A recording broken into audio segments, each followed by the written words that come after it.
temos aqui a terceira aula do curso de Escatologia.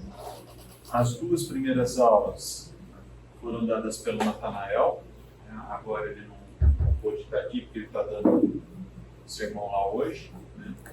Então já combinamos aí 2 aulas, a 3 e a 6, eu que vou dar essas aulas. E ele começou o curso fazendo uma introdução, né? Logo na primeira aula. A primeira aula inteira foi de introdução.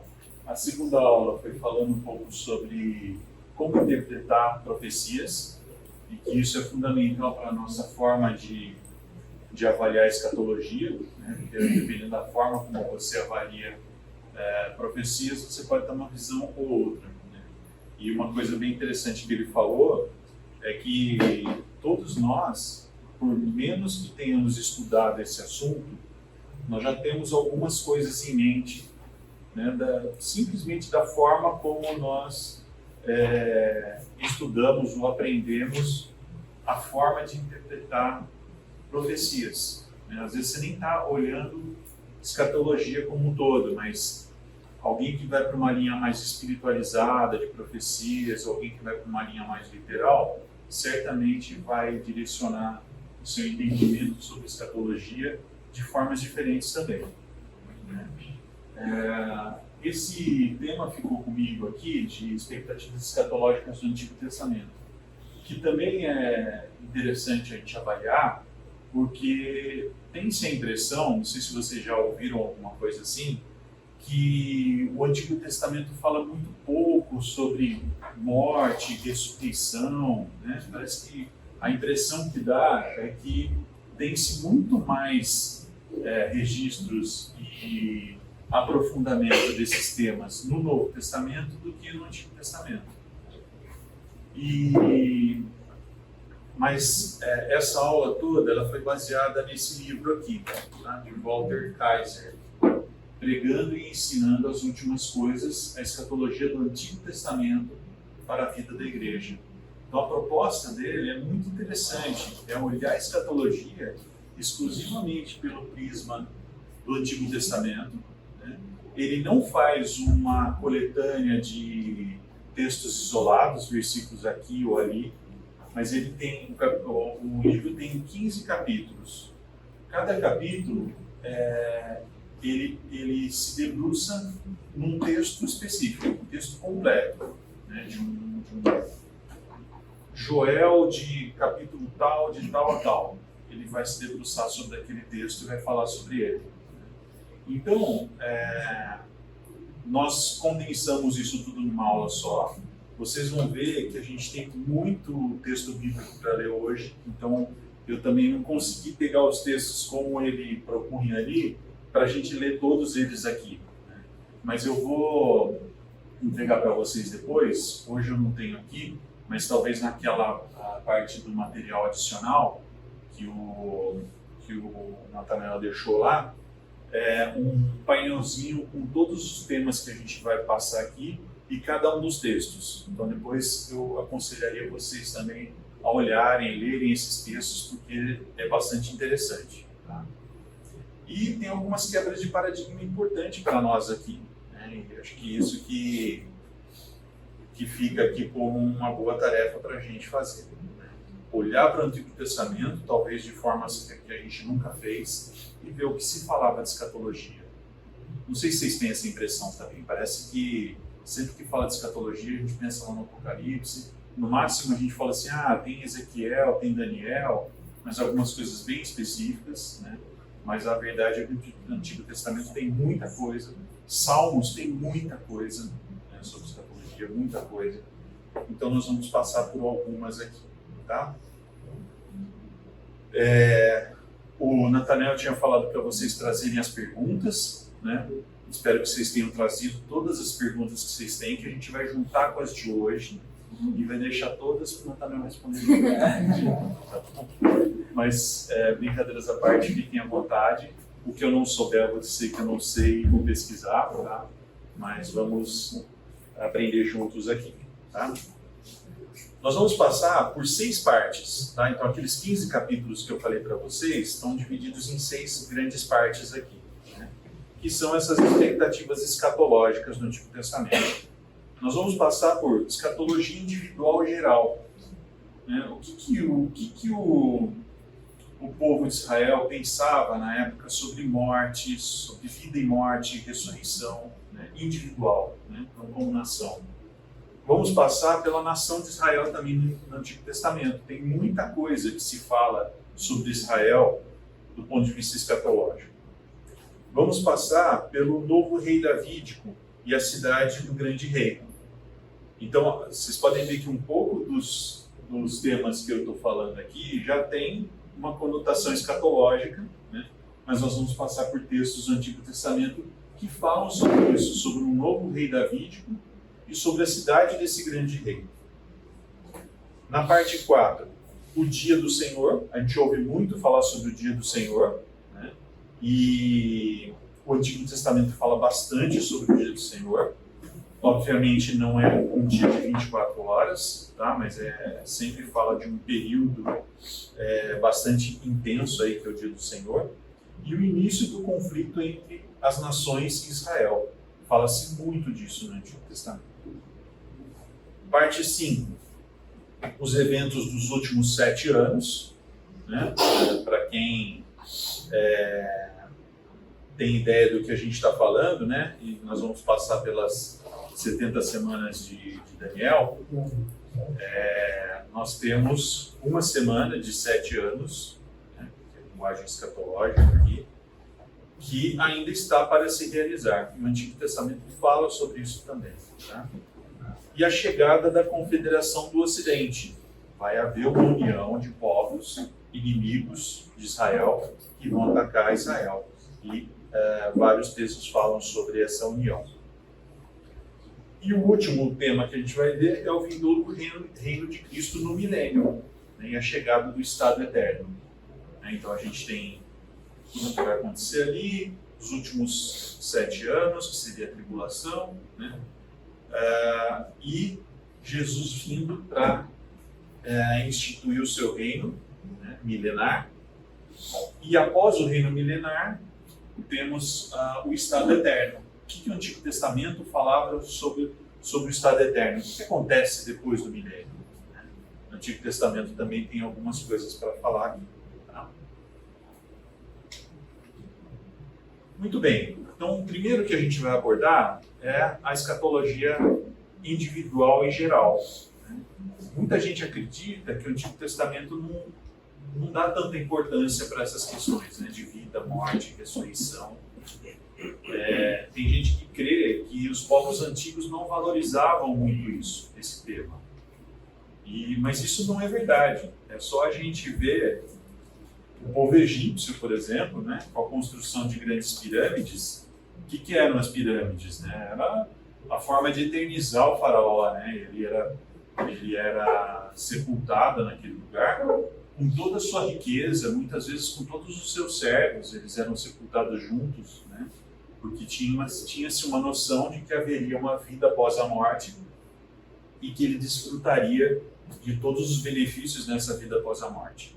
E nós precisamos lembrar que o povo hebreu, né, ele se desenvolveu e cresceu como povo no meio do Egito.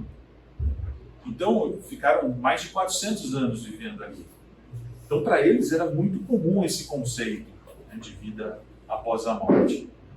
Aliás, assim, hoje nós temos aí maternidades, temos, né, a pessoa fica mal, vai para o hospital, mas imagina nessa época aí, essas coisas aconteciam dentro das casas. Então, era comum as pessoas andarem nas ruas e ouvirem choro de bebê nascendo, né, pessoa moribunda e morrendo.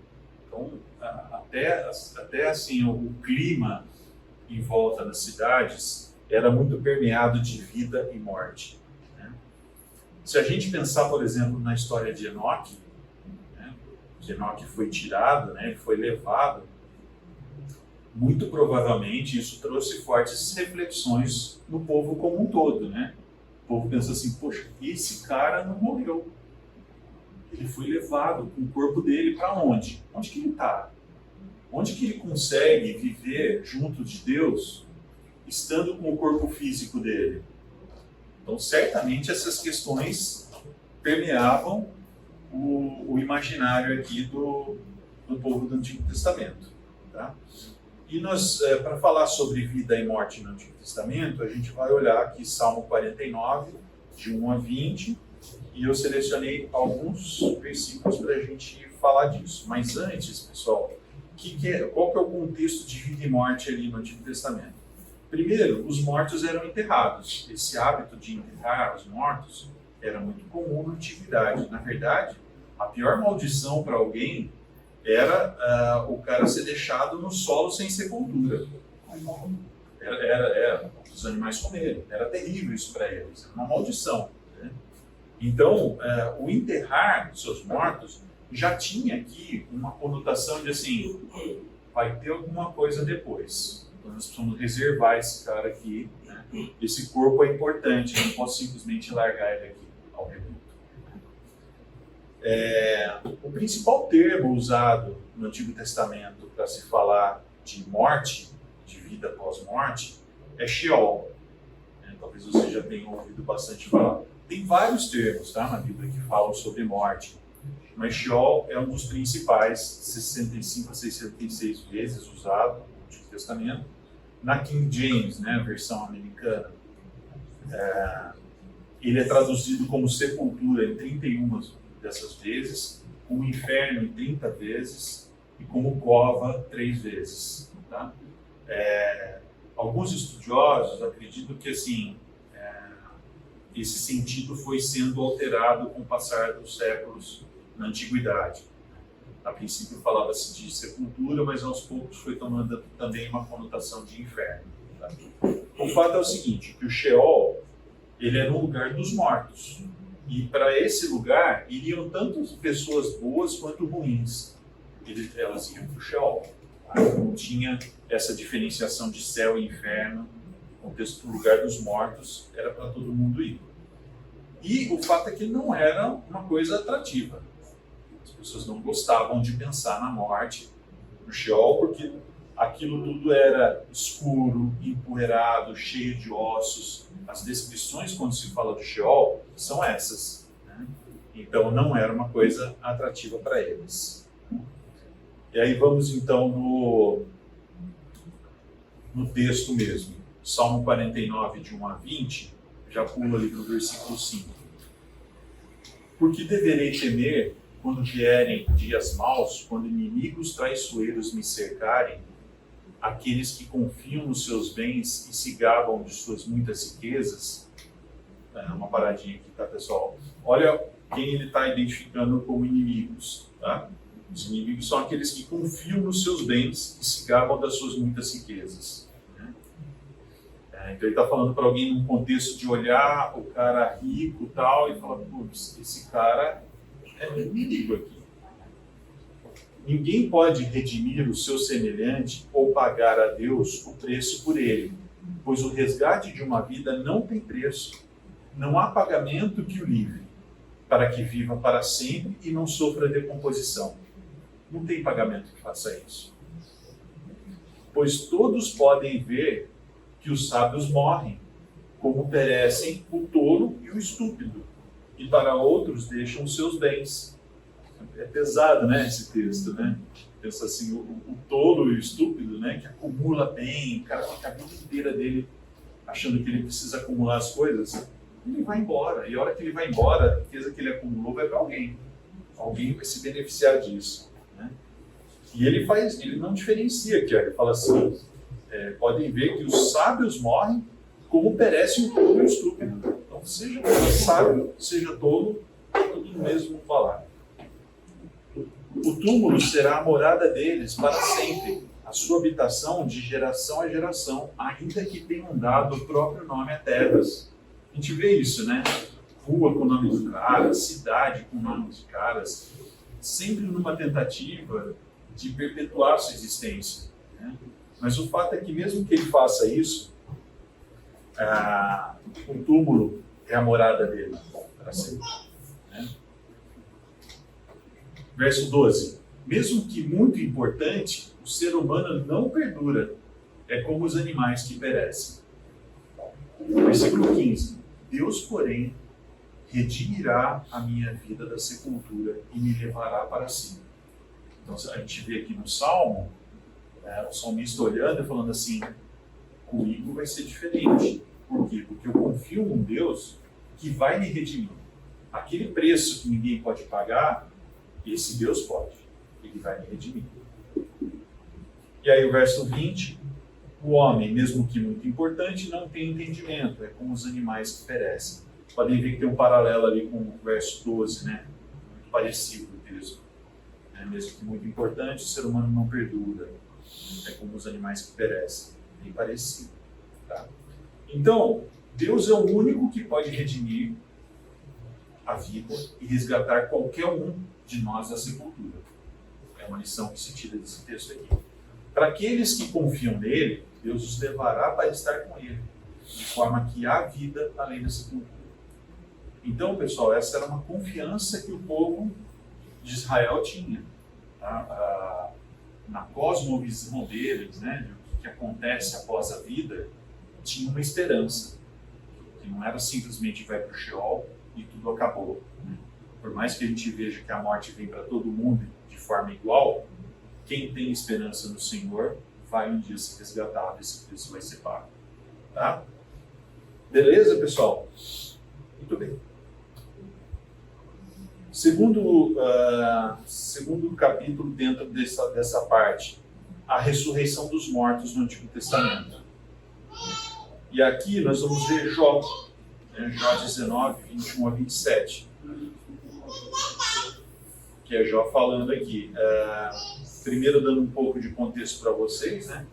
Os povos antigos, eles tinham expectativa de algo além da vida, como a gente está falando aqui. Os israelitas foram advertidos para não buscarem consultar os mortos. Tá? Eu vou entrar nos pontos mais polêmicos aqui, mas depois vocês perguntam tudo. Não, tá dando. Então, por que eles eram advertidos para não consultar os mortos se não existisse algo além da vida? Então, o fato de Deus advertir, não procurem essas coisas, é porque é uma corroboração de que existe vida após a morte. A morte nunca era vista como algo bom ou final. Se a vida após a morte fosse uma impossibilidade, seria estranho tantas proibições a respeito da consulta a mortos. E aí, quando a gente entra naquele texto de Saul, que ele vai consultar a médium, né, para saber sobre Samuel, eu acredito aqui que a médium ela fica tão surpresa quanto o próprio Saul quando ela vê Samuel chegando. Na verdade, ela não vê Samuel. Sou eu outro errado, não sei. Ela vê um homem, ela descreve, ele é Saul quem deduz ser Samuel. Mas de qualquer forma, quando ela vê isso, ela percebe que o que está acontecendo não segue o padrão do que normalmente acontece quando ela faz adivinhação. É bem possível que boa parte do que ela fazia de adivinhação fosse charlatanismo. E aqui ela percebe que não, que tem uma coisa séria acontecendo. Ela fica apavorada. Deus descreve que ela fica apavorada. O que você fez comigo? E, ainda para completar isso, quando Samuel vem e fala o que vai acontecer para Saul, ele dá uma bronca em Saul, né? Me chamou e tal, por quê? Dá uma bronca e ele fala o que vai acontecer. E o que ele fala que vai acontecer, acontece. Então, Samuel está ali profetizando também naquela situação ali. Tá? Alguns não creem nisso, tá? Algumas linhas acreditam que possam ser demônios e tal, mas eu, pelo que eu já estudei, eu acredito que ali era o próprio Samuel. Por isso que Deus fala, não consultem os mortos. É possível, mas não cabe a vocês. Vocês não podem fazer isso. A vocês não é autorizado a fazer isso. Tá? E se Deus usa Samuel ou não, de além em vida, para profetizar para Saul, Deus faz o que ele quiser. Né? Deus usa quem ele quiser. Tá? Mas o fato é que o próprio Saul precisava de orientação, e o que ele fez? Ele foi buscar numa médium, pagã, ele foi buscar nela uma consulta a Samuel. Então existia a crença, e esse é o ponto que eu preciso pegar com vocês aqui, tá? Existe a crença de que havia vida após a morte e de que, de alguma forma, esse povo era acessível, tá? E Deus proibia esse tipo de ação, tá bom? Como eu comentei, né, que Enoque, Deus levou Enoque também para estar consigo, então também a história de Enoque traz bastante dessa ideia, né, de viver para sempre junto de Deus, né? E o povo viveu por séculos entre os egípcios, também comentei com vocês ali, né, que tinha muito dessa visão de vida após a morte. Vamos ao texto então, tá? Jó 19, de 21 a 27.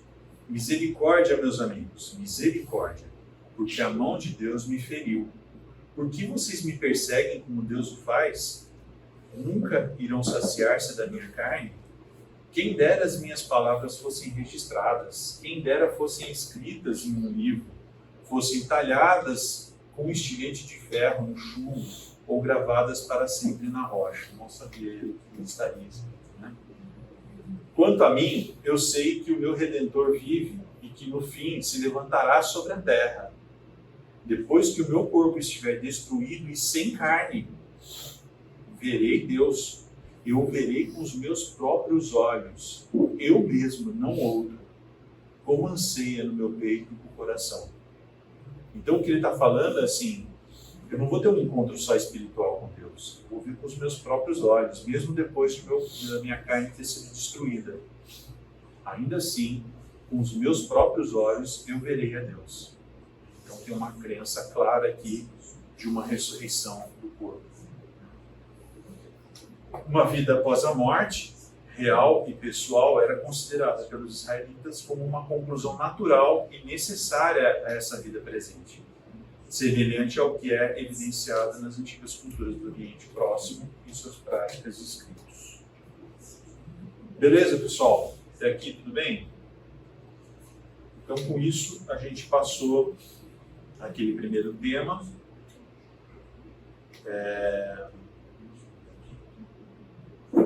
Que é a escatologia individual em geral, né?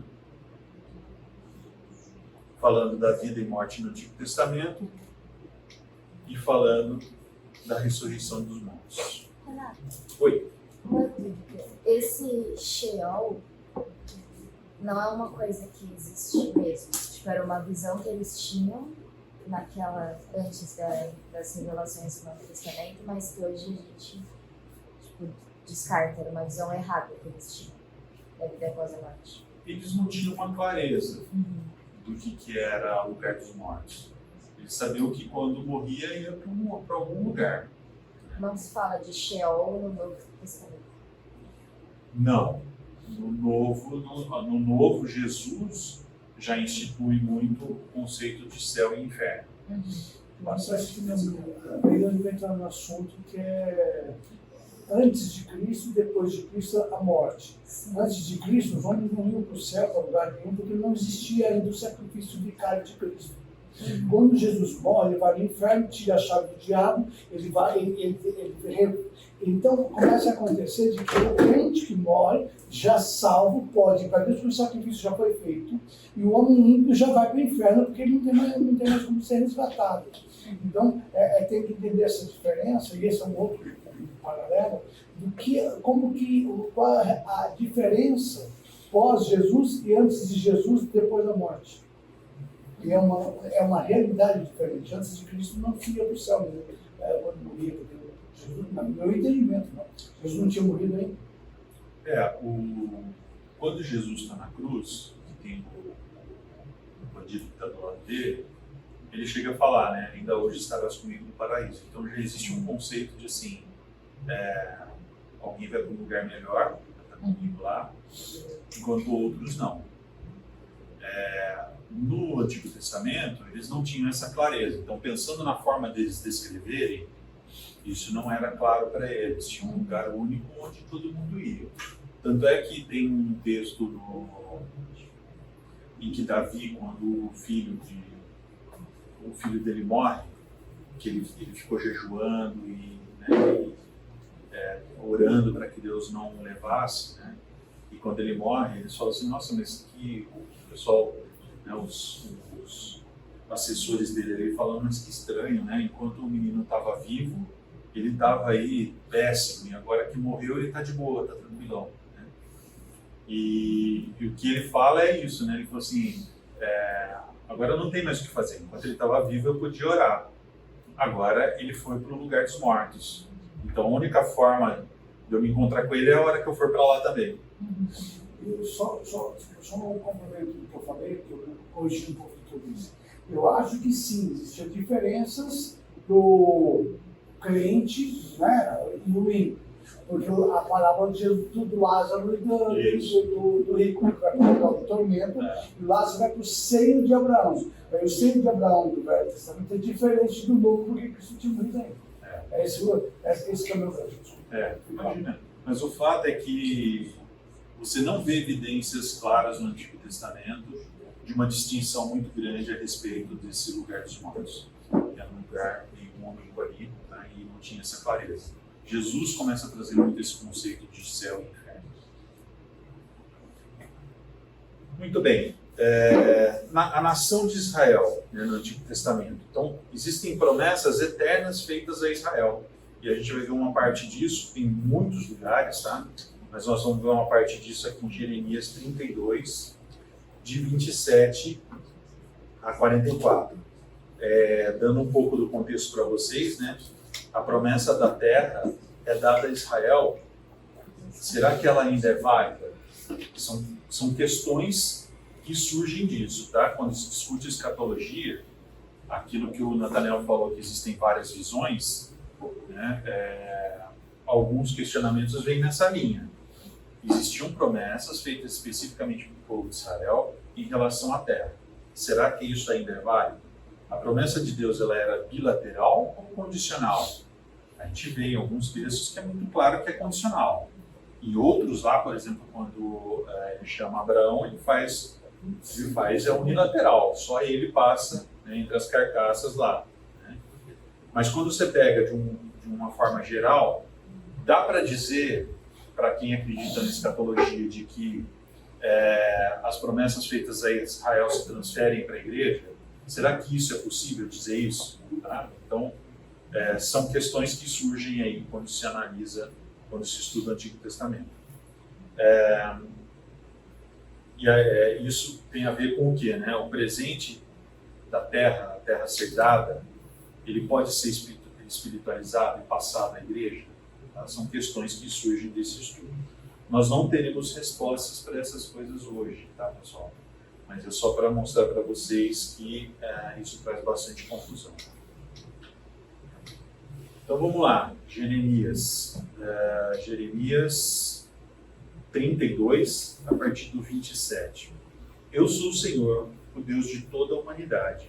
Há alguma coisa difícil demais para mim? Portanto, assim diz o Senhor, entregarei essa cidade nas mãos dos babilônios e de Nabucodonosor, rei da Babilônia, que a conquistará. Os babilônios que estão atacando essa cidade entrarão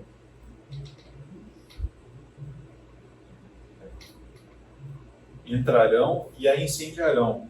Eles a queimarão com as casas nas quais o povo provocou a minha ira, queimando incenso a Baal, nos seus terraços e derramando ofertas de bebida em honra a outros deuses. Certamente eu os reunirei de todas as terras para onde os dispersei, na minha ardente ira e no meu grande furor. Eu os trarei de volta a este lugar e permitirei que vivam em segurança. Eles serão o meu povo e eu serei o seu Deus. Darei a eles um só pensamento e uma só conduta, para que me temam durante toda a sua vida, para o seu próprio bem e o bem dos seus filhos e descendentes. Farei com eles uma aliança permanente. Jamais deixarei de fazer o bem a eles e farei que me temam de coração, para que jamais se desviem de mim. Terei alegria em fazer-lhes o bem e os plantarei firmemente nessa terra, com todo o meu coração e com toda a minha alma. Assim diz o Senhor, como eu trouxe toda essa grande desgraça sobre esse povo, assim lhes trarei todo o bem que lhes prometo. De novo serão compradas propriedades nessa terra, da qual vocês dizem, é uma terra arrasada, sem homens nem animais, pois foi entregue nas mãos dos babilônios. Propriedades serão compradas por prata, e escrituras serão assinadas e seladas diante de testemunhas no território de Benjamim, nos povoados ao redor de Jerusalém, nas cidades de Judá e nas cidades dos montes, de Cefelá e do Negueb, porque eu os trarei de volta do cativeiro, declara o Senhor. Tá? Então tinha, esse texto mostra, né, que ele até fala de limites geográficos, né, que deixa muito claro qual era a terra a respeito da qual ele está falando. Outros textos do Antigo Testamento também são bem específicos em relação aos limites da terra, mas Jeremias está mostrando isso aqui. Tá? Promessas eternas feitas a Israel. Nada, nem mesmo a restauração de Israel de volta à sua terra é impossível para Deus. Não é. Deus pode fazer qualquer coisa, exceto negar-se a si mesmo ou falhar em fazer o que prometeu. Então, o que ele prometeu, ele vai cumprir.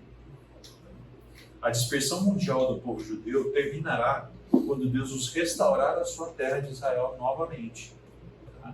Historicamente, né, a gente, nos últimos dias, a gente tem acompanhado coisas muito tensas acontecendo lá, né, e na história a gente vê o Estado de Israel sendo, após a Segunda Guerra, né, sendo instituído o Estado de Israel lá. Não foi todo o povo para lá. Na verdade, começou com bem pouco, agora tem mais gente, tem milhões de pessoas lá. Mas isso aqui não aconteceu ainda. De Deus buscar o povo espalhado, todo mundo, e trazer para concentrar Israel, isso ainda não aconteceu. Eu quero só dizer um dado que para mim foi importante quando eu percebi isso. Desde que Jeremias escreveu esse texto, nunca mais até 1948, Israel foi uma nação. Mas sempre foi um povo dominado, foi um povo, foi agregada por outras nações. Essa profecia, então, nunca aconteceu desde quando Jerusalém escreveu isso. Desde quando Ezequiel escreveu isso. Em 1917, na Primeira Guerra, a Inglaterra cedeu a região de Israel para o povo de Israel. Mas foram alguns milhares que foram lá, mas ser instituído como nação mesmo aconteceu logo após a Segunda Guerra. Deus mudará o coração de Israel para que nunca mais esteja dividido, mas unicamente consagrado ao Senhor. Tá? Tem isso também, tá? O que está previsto aqui, inclusive, é o coração consagrado ao Senhor. Deus replantará Israel em sua terra. Vou dar uma acelerada aqui, tá, pessoal? A nação de Israel no Antigo Testamento, a futura ressurreição e reunificação da nação. Então nós vimos a questão individual de ressurreição e aqui a gente vai ver a ressurreição e unificação da nação. Ezequiel 37, de 1 a 28. Eu já pulo ali para o 11, tá? Então ele me diz, filho do homem, aqui ele está falando para Ezequiel, tá? É a forma como ele chamava o profeta ali. Filho do homem, esses ossos são todos os israelitas. Ele foi levado para um lugar e ele vê ossos, né, acumulados, muitos milhões. Né? E aqui Deus fala para ele, filho do homem, esses ossos são todos os israelitas.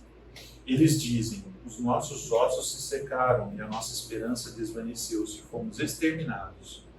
Por isso, profetize e diga-lhes que assim diz o soberano Senhor. Ó meu povo, vou abrir os seus túmulos e fazê-los sair. Trarei vocês de volta à terra de Israel. Quando eu abrir os seus túmulos e os fizer sair, vocês, meu povo, saberão que eu sou o Senhor. Porei o meu espírito em vocês e vocês viverão. Eu os estabelecerei na sua própria terra. Então vocês saberão que eu, o Senhor, falei e fiz, declara o Senhor. Uma só nação e um só rei. Essa palavra do Senhor veio a mim. E diga-lhes que assim diz o soberano Senhor.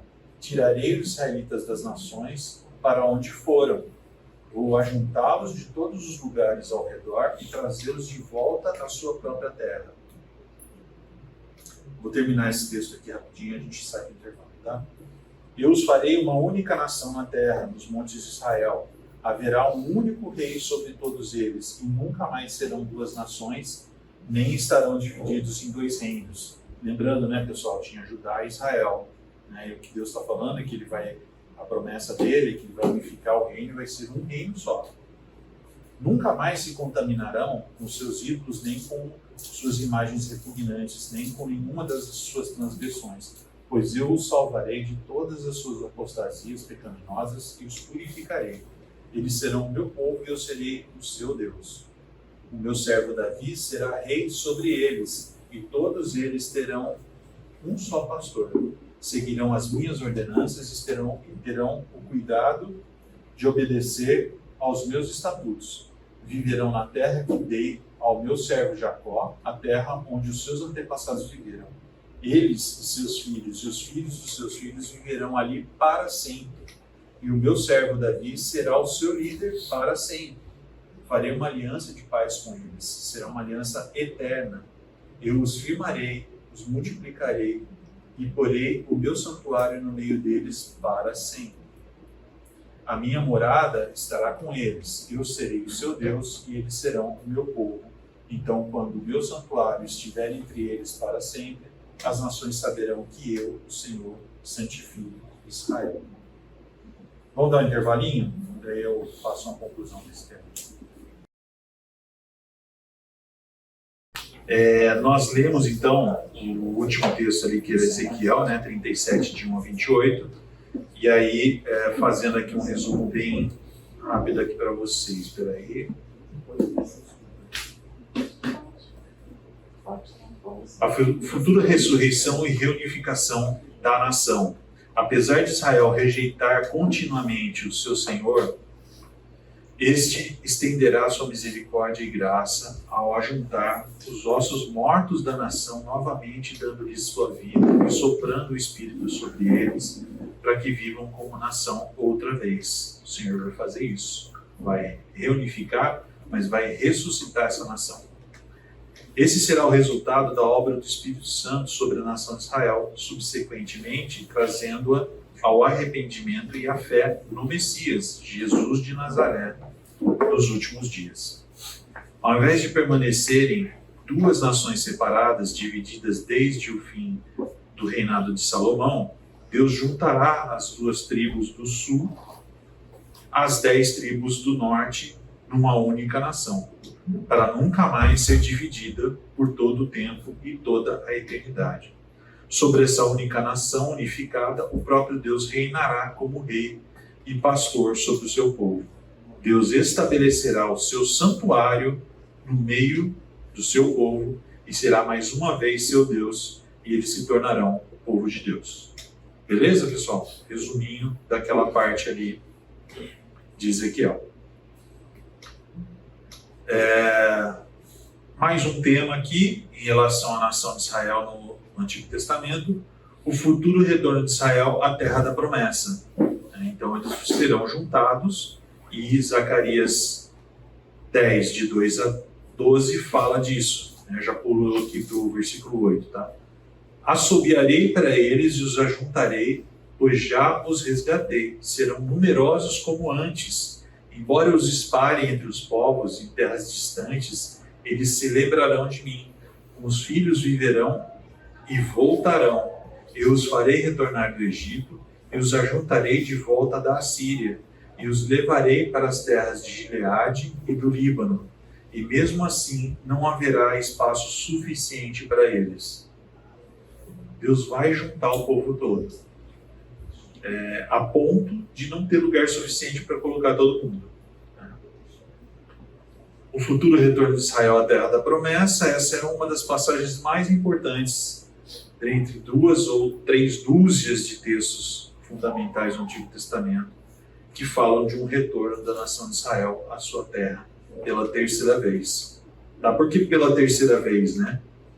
A gente teve um retorno para a terra que foi após o Êxodo, né? Jacó vivia com seus filhos na região, não tinha ainda tomado toda a região, né, que seria da promessa, mas ele vivia naquela região, foi levado para o Egito, né? José os levou para salvá-los, né, da fome, e quando acontece o êxodo, 400 anos depois, é a primeira vez que eles voltam para a terra. Depois teve o domínio babilônico. Também depois do domínio babilônico, também teve uma volta do povo para a terra. E a última dispersão foi o que aconteceu pelo Império Romano. O Império Romano foi lá, destruiu, espalhou todo mundo. E aí a gente já comentou aqui da história, né, que como nação foi instituída aí após a Segunda Guerra, mas que ainda não aconteceu essa volta de todo o povo para a região. Tá? Muito bem. O novo rei davídico e a cidade do grande rei. É comum estudiosos esperarem as descrições do Novo Testamento para fazer qualquer exegese do Antigo. É comum isso, né? O pessoal fala assim, não, vamos estudar o Novo, porque daí ele vai nos dar subsídio para a gente entender o Antigo. Só que Jesus já esperava que aqueles 2 discípulos a caminho de Emaús entendessem o que estava nas Escrituras do Antigo Testamento.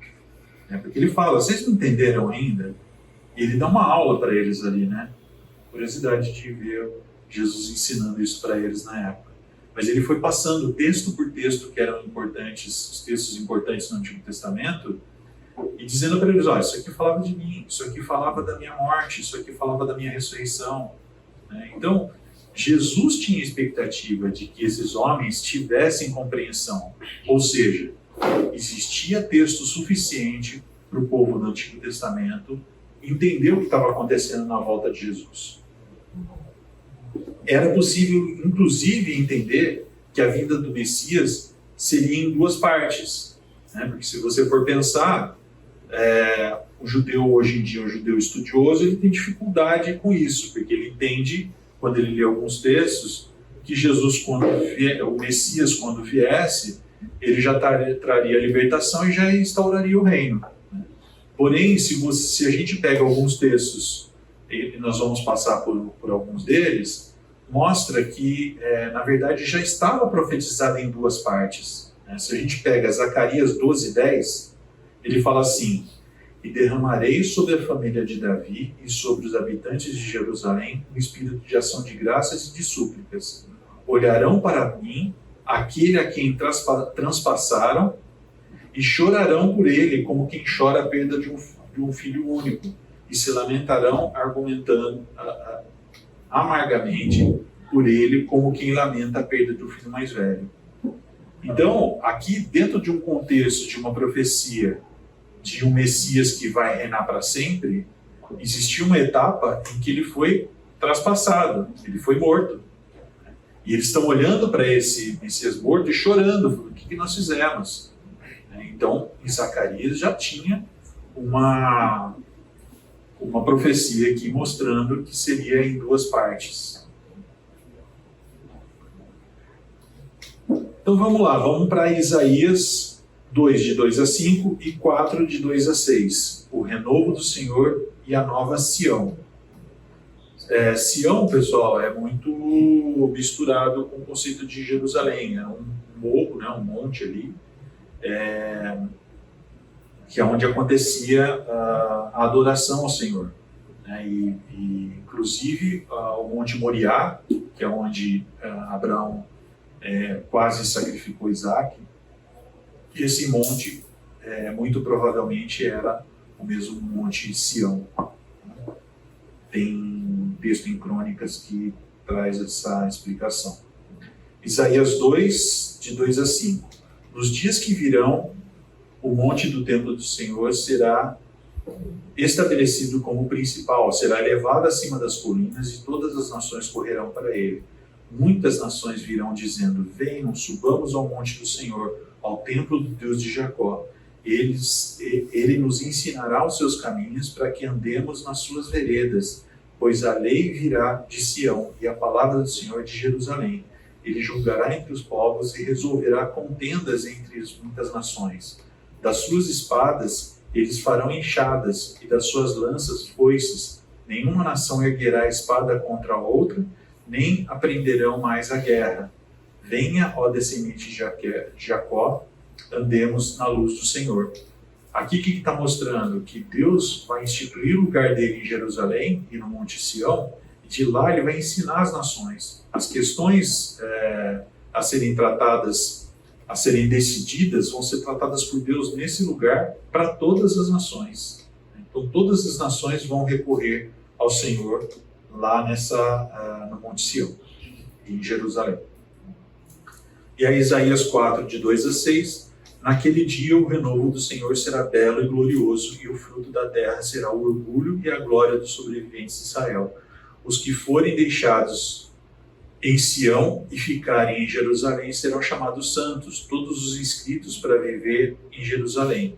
Quando o Senhor tiver lavado a impureza das filhas de Sião e tiver limpado por meio de um espírito de julgamento, de um espírito de fogo, o sangue derramado em Jerusalém, o Senhor criará sobre todo o Monte Sião e sobre aqueles que se reunirem ali uma nuvem durante o dia e fumaça e um clarão de fogo durante a noite. A glória tudo cobrirá, e será um abrigo e sombra para o calor do dia e um refúgio e esconderijo contra a tempestade e a chuva.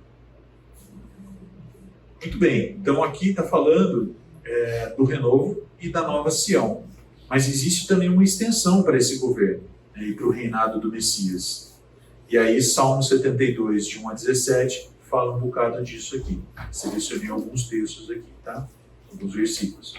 Reveste, ó Rei, da tua justiça, ó Deus, e da tua retidão, ó Filho do Rei, para que ele julgue com retidão e com justiça os teus que sofrem opressão.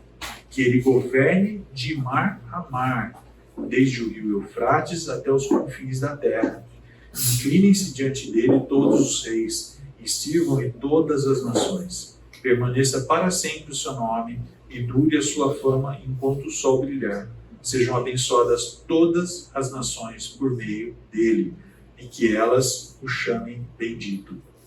Essa extensão, né, pessoal, falando aqui, desde que ele governe de mar a mar, desde o rio Eufrates até os confins da terra, essa extensão nunca foi abrangida, né, na história antiga, nem em Salomão, quando Salomão teve o território maior, essa extensão não foi completa dessa forma, tá? Então aqui estamos falando em um período escatológico e novamente em que Deus reinará não só sobre Israel, mas sobre todos os povos.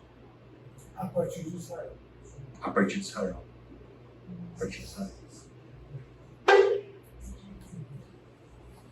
A extensão do governo e do reinado do Messias. As palavras dos salmistas são ao mesmo tempo história e profecia. Porque eles tiveram alguns momentos em que parte das profecias se cumpriram, mas não completamente. É isso que eu falei da extensão. Pois o que ele vê em uma visão, teoria, mantém o ponto de vista histórico em unidade com as expressões hiperbólicas do seu cumprimento final. Existe um cumprimento final mais amplo, tá? Que essa profecia também está apontando. A linhagem de Davi finalmente produzirá um rei que governará com justiça e retidão, defendendo os aflitos, os pobres e os necessitados nos últimos dias. Sob o reinado do Messias, paz, prosperidade e retidão serão a ordem do dia. Todos os reis da terra curvar-se-ão diante do Messias e oferecerão presentes, pois o seu reino durará para sempre. Passamos então aqui, pessoal, item 1, 2 e 3, né? Escatologia individual e geral, nação de Israel no Antigo Testamento e o novo rei davídico e a cidade do grande rei. Agora nós vamos para a segunda aula. E aí temos aqui os itens 4, 5 e 6, o dia do Senhor e o início do conflito entre as nações de Israel, os eventos dos últimos 7 anos e a chegada da Confederação do Ocidente, e o vindouro reino de Cristo no milênio e a chegada do Estado eterno. A chegada do dia do Senhor, o tão falado dia do Senhor, né? Nós vamos ler algo falando a respeito dele. Olha só que interessante, né? no tempo da igreja primitiva, já existia um povo lá falando assim, nossa, mas Jesus vai voltar, está demorando tanto, né? Por que será que ele não voltou ainda?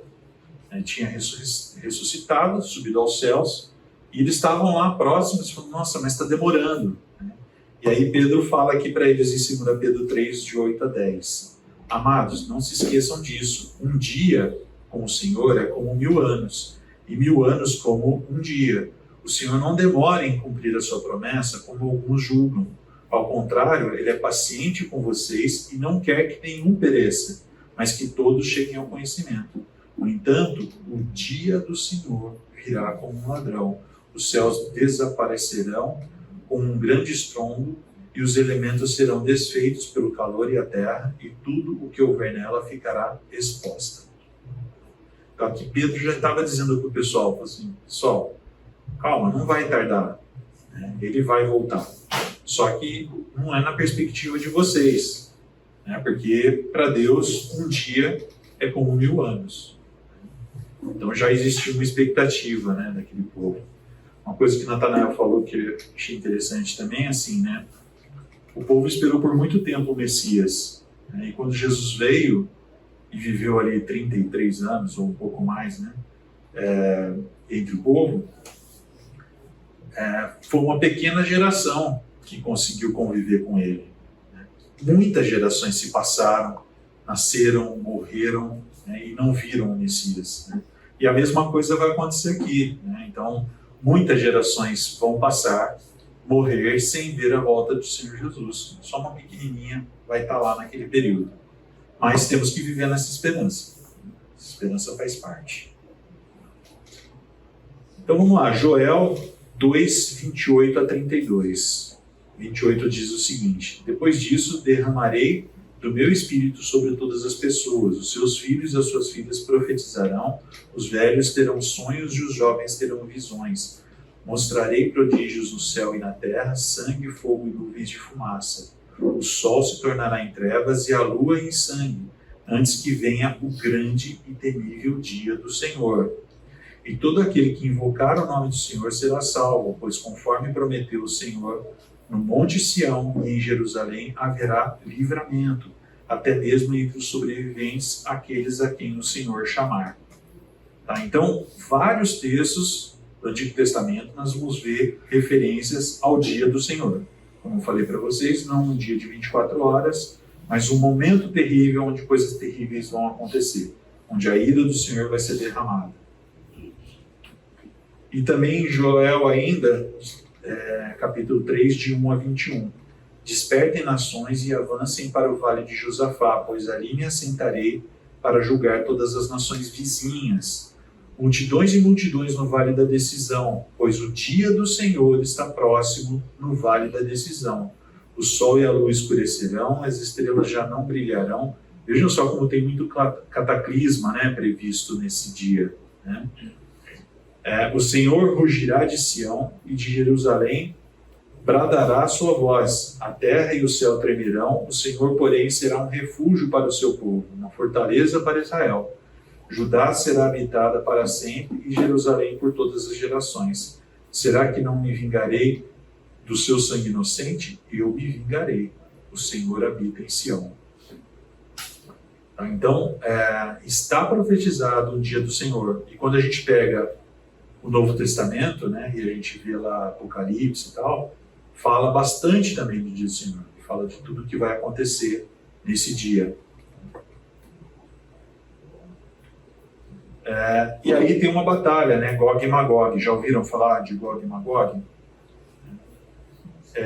Gog, pessoal, era um líder, tá? E Magog era uma região.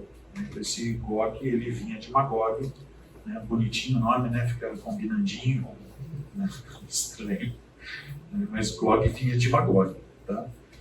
E aí, Isaías 38, 39 fala de Gog e Magog, lembrando que Apocalipse também fala, tá?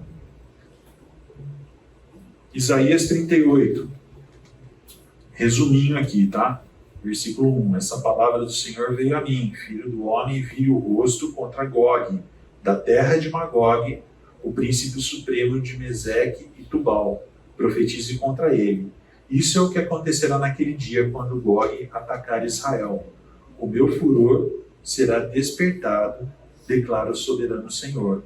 No meu zelo e no ardor da minha ira, declaro que naquela época haverá um grande terremoto em Israel. No 39, mandarei fogo sobre Magog e sobre aqueles que vivem em segurança nas regiões costeiras, e eles saberão que eu sou o Senhor. Por isso, assim diz o soberano Senhor, agora trarei Jacó de volta do cativeiro e terei compaixão de todos os israelitas, serei zeloso pelo meu santo nome.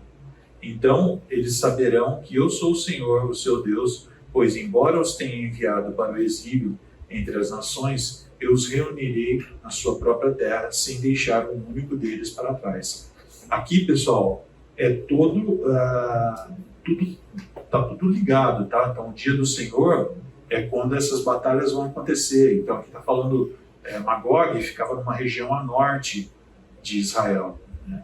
E o que está sendo profetizado aqui é que povos do norte se unirão para um ataque à região de Israel. E isso é reforçado quando a gente vê Apocalipse também, vários textos falando disso. Então, as nações se juntam, em algum momento, as nações se juntam, certamente depois de reunir, Deus vai reunir o povo de Israel na região, e povos se juntarão para atacar Israel. E vai haver uma manifestação maravilhosa do Senhor para salvar Israel, né? E tudo culminando nesse dia do Senhor. Tá? Mas Gog e Magog é justamente referência a essas batalhas. A guerra de Gog e Magog contra Israel será composta de um eixo de nações do norte com o mundo árabe islâmico, para derrotar o povo judeu de Israel de uma vez por todas. Mas essa guerra fragilmente planejada terminará em derrota total para essas nações inimigas de Israel.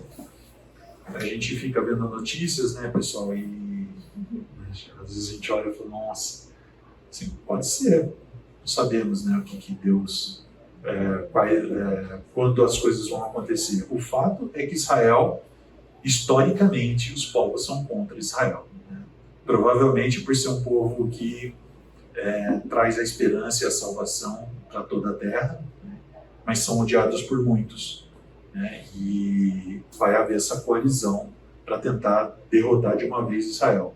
Aí a gente vê, né, pessoal no Líbano, a gente vê Iraque, o Irã. Como Israel, mesmo tempo que Israel já tentou destruir Israel para a herança de Davi, para que não nascesse o Messias, era uma profecia, se Israel acabasse, então da mesma maneira o diabo hoje deve sempre acabar com Israel, para que a profecia não se cumpra. Então é muito mais uma perseguição diabólica dos seres humanos, que é inexplicável porque esse ódio contra Israel. Exatamente. Não tem razão, não tem ódio. É isso aí. É nesse sentido que eu disse que justamente por Israel ser o canal de bênção para as nações, né? Então é um complô aí até espiritual. O próprio Deus intervirá dramaticamente nessa batalha, de forma que o inimigo será destruído em números nunca vistos na história das guerras. Deus demonstrará sua grandeza e santidade em tal nível que todas as nações serão forçadas a reconhecer que somente Ele é o Senhor dos senhores e Rei dos reis. A casa de Israel finalmente verá que não há ninguém como o Senhor, seu Deus, quando for dramaticamente libertada pelo próprio Senhor, a despeito da recusa de todas as nações de virem em defesa de Israel. Eventos dos últimos 7 anos e a chegada da Confederação do Ocidente. E aqui entra o texto, pessoal, das 70 semanas de Daniel. Tá? Daniel estava lendo Jeremias, né, e Jeremias ele viu que tinha uma previsão de que em 70 anos Deus restituiria o povo à terra, né? E isso estava prestes a acontecer, então Daniel começa a orar ao Senhor, falando, e aí, quando vai acontecer? Porque de acordo com Jeremias já está para acontecer. E aí Deus fala para ele, além disso, tem mais 70 semanas, né? E aí ele fala aqui, 70 semanas estão decretadas para o seu povo, povo de Daniel, tá? Israel, para o seu povo e sua santa cidade, a fim de acabar com a transgressão, dar fim ao pecado, expiar as iniquidades, trazer a justiça eterna, cumprir a visão e a profecia e ungir o lugar santíssimo. Saiba e entenda que a partir da promulgação do decreto que manda restaurar e reconstruir Jerusalém, até que o ungido, o príncipe, venha, haverá 7 semanas e 72 semanas. Ela será reconstruída com praças e fosso, mas em tempos difíceis. Depois das 62 semanas, o ungido será morto e não terá mais nada. A cidade e o santuário serão destruídos pelo povo do governante que virá. O seu fim virá como uma inundação, guerras continuarão até o fim, e desolações foram decretadas. Ele fará com muitos uma forte aliança que durará 1 semana. Então vejam só, né? A aliança que esse líder inimigo vai fazer com Israel é o que starta essa última semana que falta. No meio da semana, ele dará fim ao sacrifício e à oferta. Em uma ala do templo será colocada a abominação desoladora. Ninguém sabe exatamente o que é isso. Tá? Existem algumas suspeitas, mais teorias, mas não é certo isso. Até que chegue sobre ela o fim que lhe está decretado. Então, o que nós vemos aqui, né? Essa profecia está dizendo assim, depois que tiver um acordo, a assinatura de um acordo para reconstruir, aqui, a partir da promulgação do decreto que manda restaurar e reconstruir Jerusalém. Isso foi na época de Ciro. Quando isso acontecesse, começava a contar. Só que ele fala em 3 períodos diferentes, né? Haverá 7 semanas e 72 semanas. Então tem uma quebra aqui, 7 e 72. 62. Que dá 69 ao todo.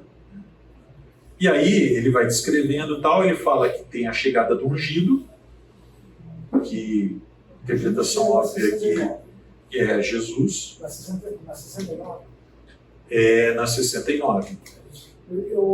Se você puder me ajudar, eu estou perdido. O que no verso 26? O que acontece depois das 62 semanas? Por que tem 62 ali? No ungido será morto. Porque é 62, não 69. Porque ele fala depois da assinatura do decreto, tem 7. Então 7 com 62 a 69. Depois da assinatura do decreto? Ele não deixa claro, depois da assinatura do decreto tem 7 semanas e depois tem 62.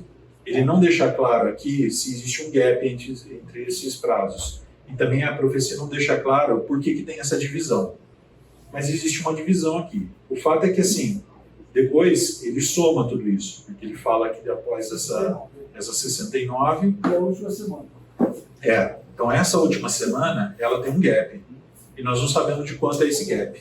Não temos ideia. Porque fala aqui, né, que o ungido será morto e não terá mais nada. Cidades e os santuários serão destruídos pelo povo do governante que virá. Provavelmente destruição do templo no ano 70, depois de Cristo. Isso tudo já faz parte do gap. Né? O seu fim virá como uma inundação, guerras continuarão, ele fará com muitos uma forte aliança, olha que Gog e Magog que a gente falou, né? Que durará 1 semana. No meio da semana, ele dará fim ao sacrifício e à oferta. Então, assim, ele faz um acordo com Israel. Esse líder aqui, ele faz um acordo com Israel e vai ter uma aparente paz por um tempo. Só que quando no meio desse período de 7 semanas, de 1 semana, que são 7 anos, aqui, pessoal, é o que nós vamos ver como Natanael, tá? Alguns espiritualizam esse tempo. Né? Não é consenso sobre todas essas datas que estão aqui. Tá? Então pode haver uma espiritualização no sentido assim, de não ser exatamente 7 anos. Tá? Parece que tudo indica ser, mas existem gente séria que estuda e que acredita que não. Tá? De qualquer forma, no meio desse período, aquele acordo feito com Israel vai ser descumprido.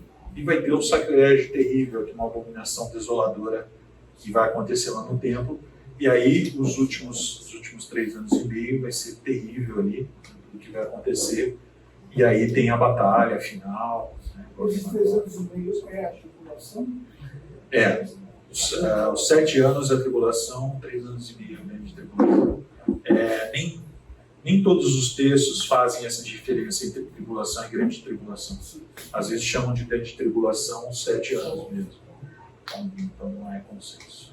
Deixa eu ver se eu entendi. Esse texto às vezes me deixa fazer algumas confusões.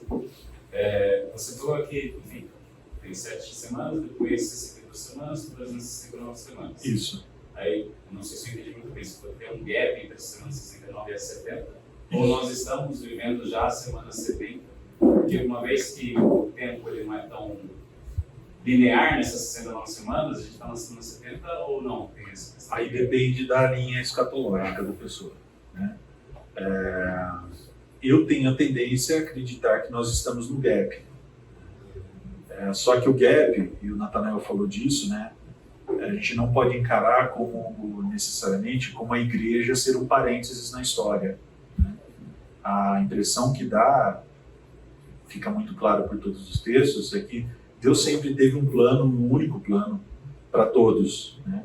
Ele tem promessas específicas para Israel? Tem, nós estamos lendo algumas promessas específicas para Israel. Né? Mas temos que tomar cuidado quando a gente fala que o gap é uma exceção, é um tratamento específico para a igreja. O fato é que na própria profecia aqui, Deus, quando está descrevendo para ele está distinguindo os 69 da última semana. E aí ele está falando aqui que depois das 62 semanas, aquele grupinho lá, 7, com 62 a 69, né? O ungido será morto e não terá mais nada. A nossa interpretação direta aqui é a morte de Jesus. Né? A cidade e o santuário serão destruídos pelo povo do governante que virá. Anos 70, Império Romano destruindo. Tá? O seu fim virá como uma inundação. Guerras continuarão até o fim e a desolação foram decretadas. 27. Ele fará com muitos uma forte aliança que durará uma semana. Agora ele está falando da uma semana. Então ele falou de 69, ele falou de coisas que vão acontecer aqui no meio, e depois ele fala de uma semana. E a gente não consegue medir esse meio aqui, né? Por todas essas coisas que vão acontecer aqui. A defesa que existe é que essas 69 semanas se cumprem cabalmente no ministério de Cristo. Cada dia um ano. Desde a visão de Daniel, quando começa o decreto da reconstrução de Jerusalém, até a morte de Cristo, encaixa uma semana, um dia, um ano. Uhum. Então, essa defesa que existe, a última semana também é uma semana de 7 anos. Porque o paralelo está no mesmo contexto. Aí tem várias discussões, porque assim, será que uma semana são 7 anos mesmo? Então, assim, existe uma interpretação aqui de que sejam anos. Ok. Aí, quando soma tudo isso, dá 490 anos. 490 anos com base em quê? Que tipo de calendário? De 365 dias ou de 360 dias? Então, existe uma série de vertentes e de linhas que defendem uma coisa ou outra. Mas eu já ouvi bastante essa versão, parece fazer muito sentido com o texto está falando aqui. Que é a morte do ungido, depois a destruição do santuário, da cidade do santuário lá no ano 70. Mas aí, Rafa, então fica esse período que não tem referência, mas em algum momento vai ser assinado um acordo e aí começa a contar a uma semana, supondo que sejam 7 anos. Por isso Israel se tornou nação. Não foi uma obra do acaso. Eu acho que é um caminho sendo trilhado. Né? Como a gente falou, não aconteceu ainda a terceira volta de Israel. Né? Ela não aconteceu definitiva ainda. Mas é um caminho sendo traçado, né? ter Israel como nação. Se fosse esse o acordo, a gente teria que dizer que em 1948 já começou a última semana. Porque não tem o tempo onde vai ser feita a abominação do Senhor. Então, não dá para a gente cravar essas coisas. Beleza? Bom, aqui eu imaginei que ia ser um pouco mais tenso mesmo. 70 semanas, o vindouro terceiro templo de Jerusalém, então também está previsto, pessoal, uma reconstrução do templo, né? E aí a gente tem, a gente tem também várias questões aqui, tá? Porque hoje você tem uma mesquita lá, né? Onde seria o templo. Então, alguns falam que para reconstruir o templo exatamente no mesmo lugar, teria que derrubar a mesquita, né?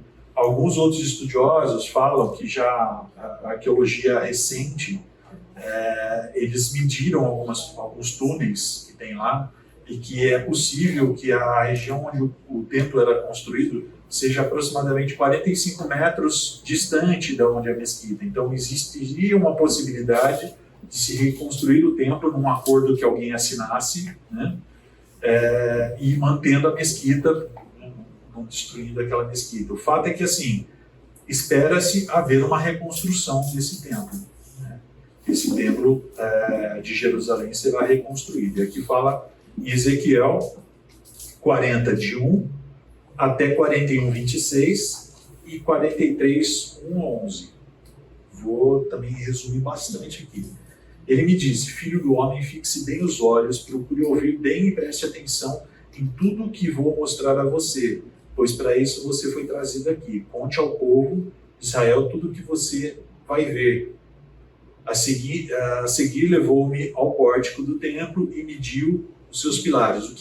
A descrição que tem aqui, pessoal, se vocês pegarem Ezequiel aqui, vocês vão ver medição. Está medindo e mede daqui para lá e estica aqui, e dá não sei quantos côvados aqui,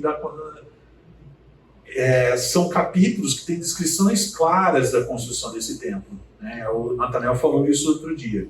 Se a gente for espiritualizar, não é o mesmo, porque ele foi destruído, né? No ano 70, foi destruído. O Império Romano ajudou a terminar de construir, né? Ele tinha começado antes. Essa profecia não se refere à reconstrução da riqueza. Não se refere.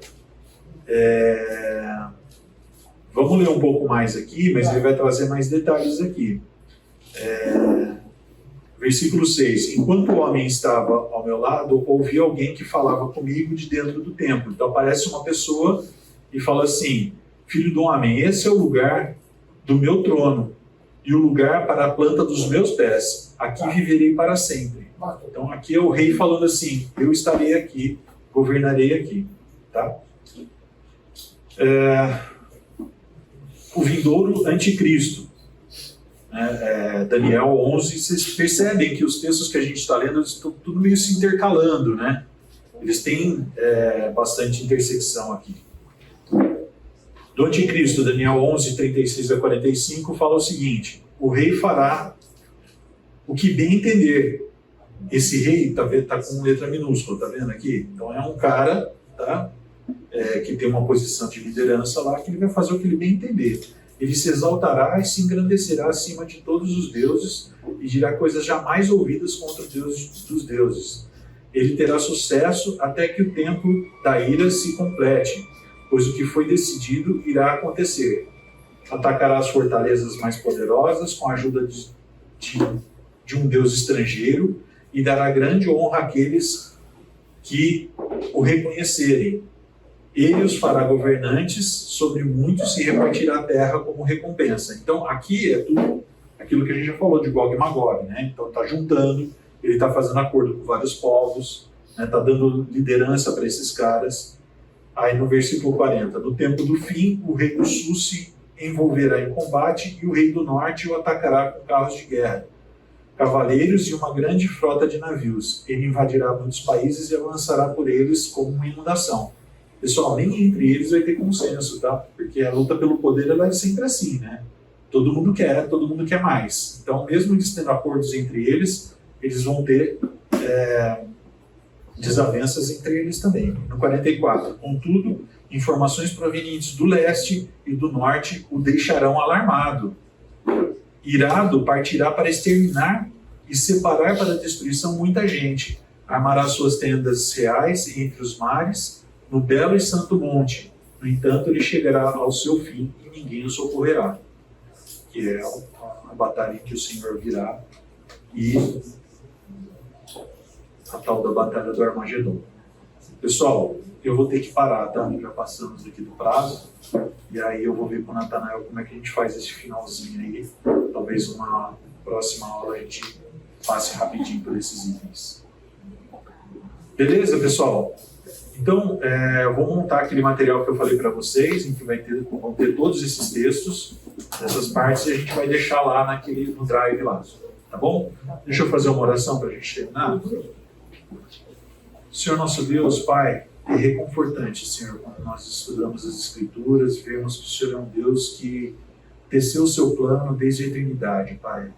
O Senhor não é pego de surpresa, o Senhor não se ajusta conforme as coisas acontecem, mas o Senhor sabe exatamente o que o Senhor ia fazer. O Senhor deixou isso claro, Pai, para o seu povo. Deixou isso claro através de profecias. Hoje nós temos bastante material para estudar sobre isso. E sabemos, Pai, que quando fala de final dos tempos, temos muita escritura para estudar. Então nós entendemos que é um tema relevante, Senhor, e queremos pedir que o Senhor nos auxilie, que o Senhor nos dê sabedoria para aprendermos cada vez mais nas próximas aulas também, Senhor, para que somente a nossa esperança, Senhor, nosso desejo é ver o Seu reino implantado definitivamente aqui na terra, Pai. Te louvamos, te agradecemos, pedimos por esse domingo, em nome de Jesus. Amém.